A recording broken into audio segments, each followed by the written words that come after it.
꼰대입니다. 이런 꼴이 보기에 좋을까요? 누구는 청와대 제2부속실을 폐지하자고 합니다. 영부인이란 호칭도 쓰지 말자고 합니다. 그러면 국모님이라고 해야 할까요? 누구는 자기가 없어져 남편이 남편답게만 평가를 받을 수 있다면 차라리 그렇게라도 하고 싶답니다. 정 그렇다면 깜빡으로 가시면 됩니다. 거기가 제2부속실이 되겠네요. 누구는 청와대 제3부속실을 신설하자고 할 판입니다. 총각이라서 그렇답니다. 그 제3부속실장님 자리는 예약이 끝났는지 요즘은 조용하네요. 어떤 놈은 TV 토론을 하면 싸움밖에 안 나오기 때문에 토론을 필요가 없답니다. 그 후보 정책은 들을 만한 것도 없고 검증할 가치도 없으니 빼고 하면 됩니다. 어떤 논파에는 자진하여 국가와 민족을 위하여 출중한 지도자를 골라온다 하더니 과거에 모셔온 분은 국민들이 탄핵을 시켰습니다. 그럼에도 사과는 없었습니다. 이번에 또 모셔온 분도 버금가는 유인이라 말과 글부터 가르치고 있답니다. 사람을 가르쳐서 되는 것인지는 모르겠습니다. 제품의 품질은 제조자와 판매자가 보증하여야 하고 사람의 인품은 소개하는 자가 보증하여야 합니다. 선거판에서는 후보가 중심이 되는 것은 맞지만 후보가 개인적으로 내뱉은 말을 당론이라고 포용하고 수습하는 것은 공당이 아니라는 반증인 것입니다. 야바이판의 바람잡이 노릇은 그만하십시오. 아주 오래전에도 본인도 우리나라 건강보험을 잘못 짠 죄가 있고 그로 인한 영향이 현재까지 애먼 사람들에게 크나큰 고통을 주고 있는데 사과도 없고 해결책을 제시한 바도 없습니다. 사과는 인품 문제인지라 하든지 말든지 하더라도 해결책은 실력의 문제입니다. 문제만 야기시켜 놓고는 해결책이 없다면 그것이 바로 농단 아니겠습니까? 그 실력으로 군수까지 두다니요. 민주당은 정권을 유지할 능력이 없습니다. 무슨 보조금 몇 푼 주어주고 집값은 2배로 올렸습니다. 서민은 내 집 마련의 꿈을 산산이 부숴버렸습니다. 그 당 후보자인 이재명은 오로지 표만 보고 공약을 합니다. 원칙이 없습니다. 아침 저녁에 다릅니다. 당선되면 또 어떻게 비양할지 모르겠습니다. 부자들의 보시를 감사하겠답니다. 부자당이 되었고 못 믿을 기득권 당이 되어버렸습니다. 계속 집권하면 이 나라를 통째로 말아먹을 기세입니다. 이 정권을 교체해야 하는 이유입니다.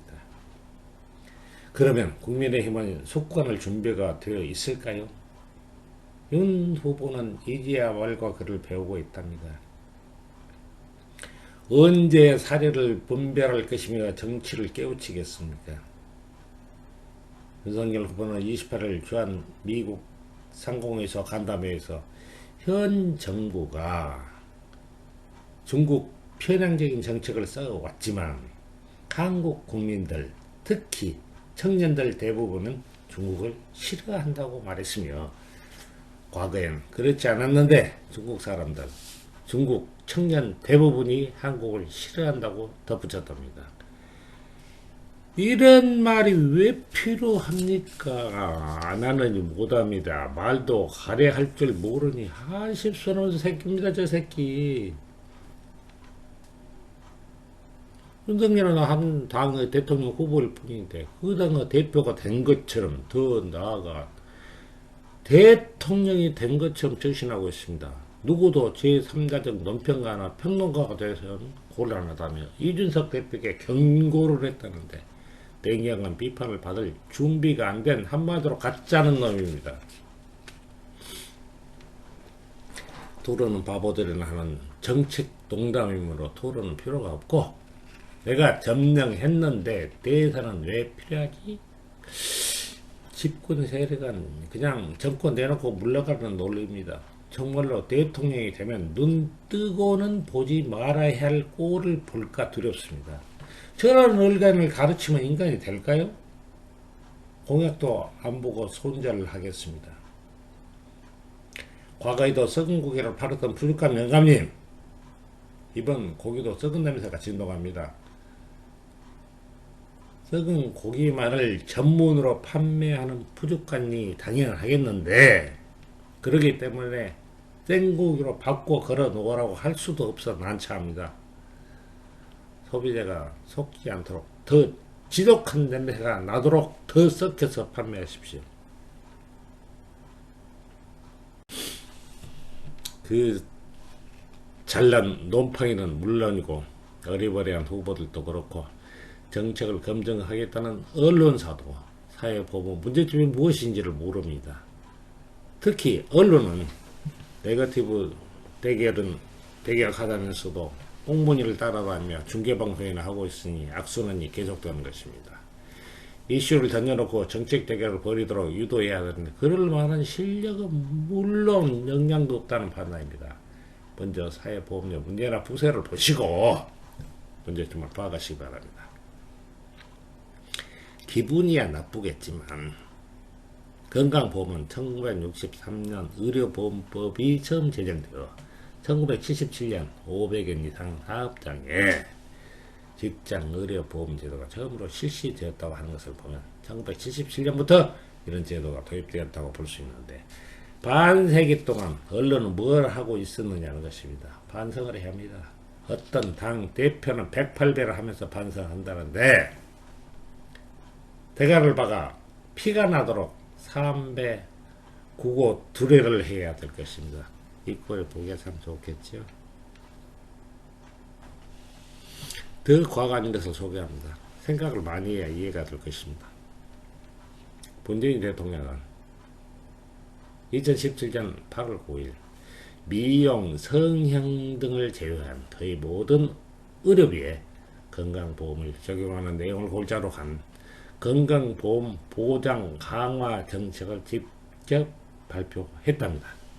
문재인 케어라면 존나 생색은 냈지만 존나게 멍청한 새끼는 방정입니다. 왜?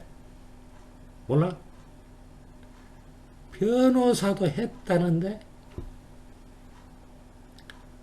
또 2018년 7월부터 시행되는 건강보험료 부과체계 개편안은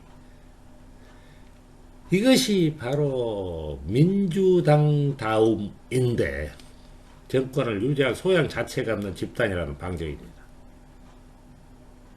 2021년 12월 30일 한겨레 용면에 건보 보장률 65.3% 역대 최고, 문재인 케어 목표치 미달 이라는 제목의 기사가 올라온 것을 보면 언론도 한참을 반성해야 할 또 다른 이유를 찾을 수 있을 것입니다.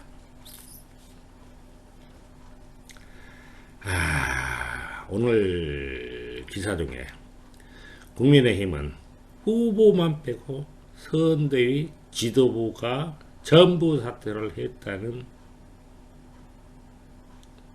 기사가 올라왔는데, 본인이 더 잘 알겠지만 후보가 문제이므로 후보까지 사퇴해야 됩니다.